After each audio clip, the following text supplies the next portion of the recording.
Halo semuanya, jadi kali ini saya akan membuat video pembelajaran mata kuliah Pancasila dengan judul Pancasila sebagai Ideologi Negara. Nah, sebelum memasuki materi, yang alangkah baiknya jika saya memperkenalkan diri terlebih dahulu.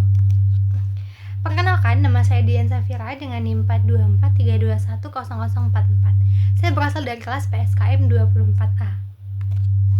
Selanjutnya kita akan memasuki materi. Nah, materi yang pertama itu ada pengertian dan pentingnya Pancasila sebagai ideologi.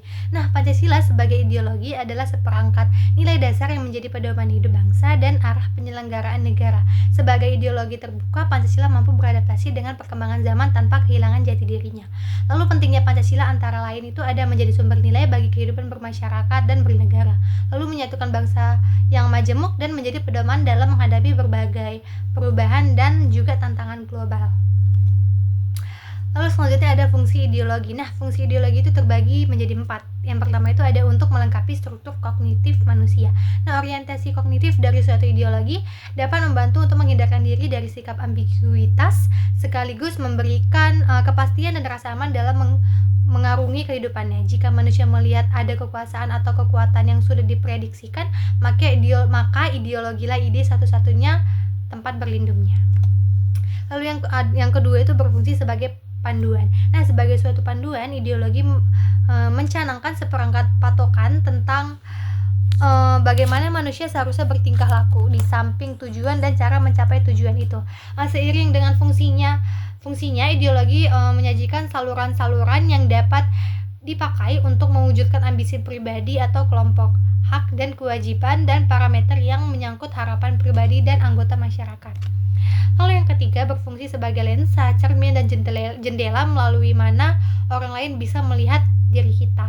Nah, ideologi merupakan salah satu alat bagi seseorang atau bangsa untuk mengenal dan melihat dirinya sendiri dan mengharapkan orang lain untuk bisa melihat dan menginterpretasikan tindakan yang didasarkan atas ideologinya. Dengan demikian, ideologi merupakan potret diri pribadi, kelompok, atau masyarakat yang sangat impresionitis.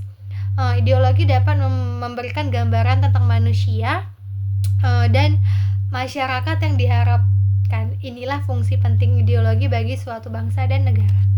Lalu yang terakhir atau yang keempat berfungsi sebagai kekuatan pengendali konflik sekaligus fungsi integratif. Nah, dalam level personal, ideologi dapat membantu setiap individu dalam mengatasi konflik yang terjadi dalam dirinya sendiri ataupun dalam hubungannya dengan orang lain. Di sisi lain itu, ideologi dapat mengikat kebersamaan dengan cara mengintegrasikan berbagai aspek kehidupan individu. Dalam kehidupan bermasyarakat, ideologi juga dapat berfungsi membatasi dirinya terjadinya konflik. Lalu yang selanjutnya itu ada macam-macam ideologi. Nah, yang pertama itu ada ideologi fasisme.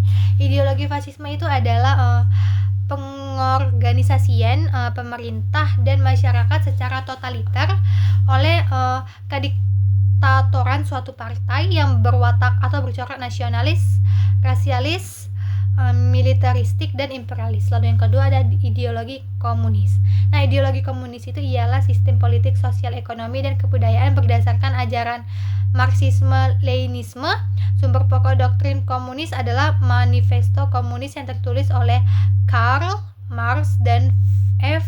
Marxisme-Leninisme merupakan sumber pokok teoritis bagi pelaksanaan tujuan negara dan partai komunis di dunia.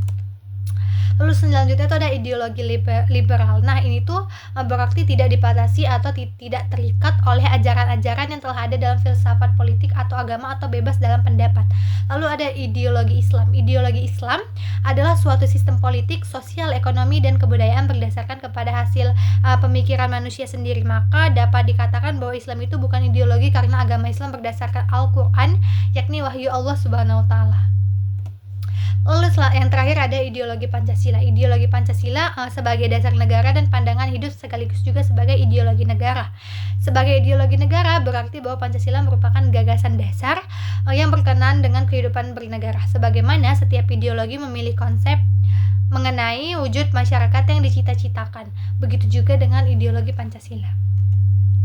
Selanjutnya ada perbandingan ideologi Pancasila dengan ideologi lain. Nah, yang pertama itu ada liberalisme. Pancasila tidak menonjolkan individualisme tetapi menyeimbangkan hak dan kewajiban. Lalu yang kedua ada komunisme. Pancasila menolak kediktoran dan tetap menjamin kebebasan serta hak asasi manusia. Yang ketiga ada sosialisme. Pancasila mengutamakan keadilan sosial dan pemerataan, bukan dominasi modal.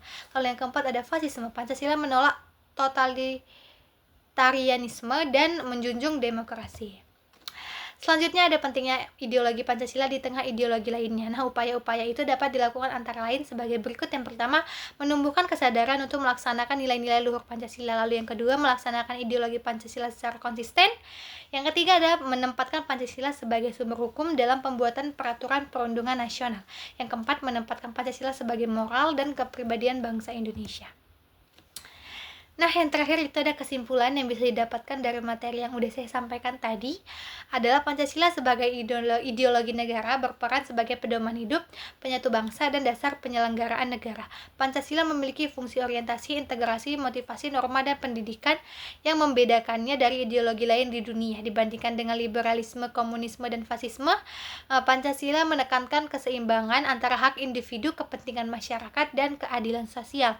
Pentingnya Pancasila semakin nyata di era modern untuk menjaga identitas bangsa, menghadapi pengaruh ideologi asing, dan memastikan pembangunan nasional tetap sesuai dengan nilai-nilai luhur bangsa. Sekian video pembelajaran yang bisa saya sampaikan. Jika ada kesalahan kata yang saya ucapkan ataupun materi yang kurang lengkap, saya mohon maaf. Sekian, terima kasih.